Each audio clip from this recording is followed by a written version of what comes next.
আমাদের কাছে এখনই প্রেরণ করবেন সদস্য মন্ত্রী। ধন্যবাদ। আমাদের ভারপ্রাপ্ত চেয়ারম্যান জনাব তারেক রহমান আজকে সদস্য ফর্ম নবায়নের মধ্য দিয়ে বিএনপির সদস্য ফর্ম নবায়নের শুভ উদ্বোধন হলো। আমি সকলকে করতালি দিয়ে অভিনন্দন জানানোর অনুরোধ করছি। বিএনপির সদস্য ফর্ম নবায়নের শুভ উদ্বোধন হলো।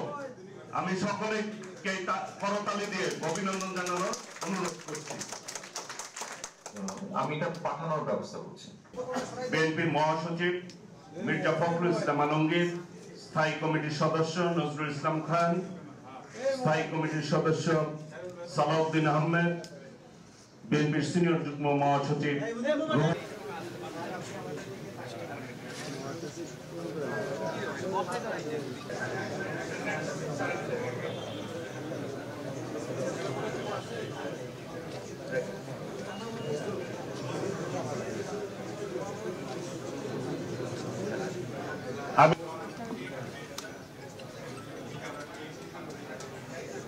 ধন্যবাদ। এই বিষয়টা আসলে একটা চলমান প্রক্রিয়া।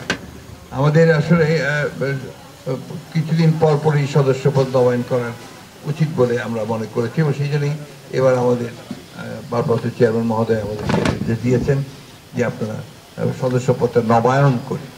এই নবায়নের কাজ শুরু হয়েছে। এই কাজটা মূলত কিন্তু দপ্তরের কাজ। দপ্তর এবং জেলাগুলোর যে দপ্তর আছে সব মিলিয়ে সবাই এই কাজটা করবে, অর্থাৎ যারা সদস্য আছেন তারাই তাদের সদস্যপদ আবার নবায়ন করবেন। তো এই বিষয়ে আমার অভিজ্ঞতা থেকে আমি যেটা মনে করি যে আপনাদের যেটা করা উচিত হবে বলে মনে করি যে এখানে তো আলোচনা হচ্ছে, এরপরে আপনাদের অফিস থেকে সেন্ট্রাল অফিস থেকে এই বইগুলো বিলি করা হবে। তো বইগুলো প্রত্যেকটা জেলায় যেতে হবে এবং প্রত্যেকটা জেলা থেকে আবার উপজেলায় যাবে, উপজেলা থেকে কিন্তু আবার ইউনিয়নে যাবে, ইউনিয়ন থেকে আবার ওয়ার্ডে যাবে।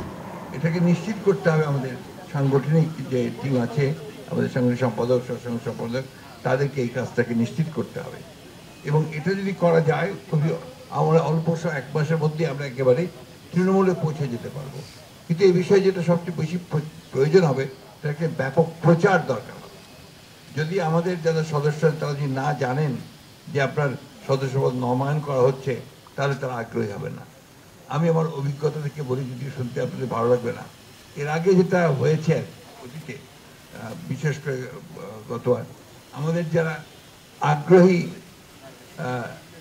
এমপি পদপ্রার্থী তারা সবগুলো কিনে নিয়ে চলে গেছেন, বেশিরভাগ কিনেছেন, ঠিক কিনা? এই জিনিসটা খেয়াল রাখতে হবে যে এটা যেন সাংগঠনিকভাবেই যায়। শুধুমাত্র আপনার আমাদের যারা এমপি পদপ্রার্থী তারাই যেন এটা না নিয়ে চলে যায়।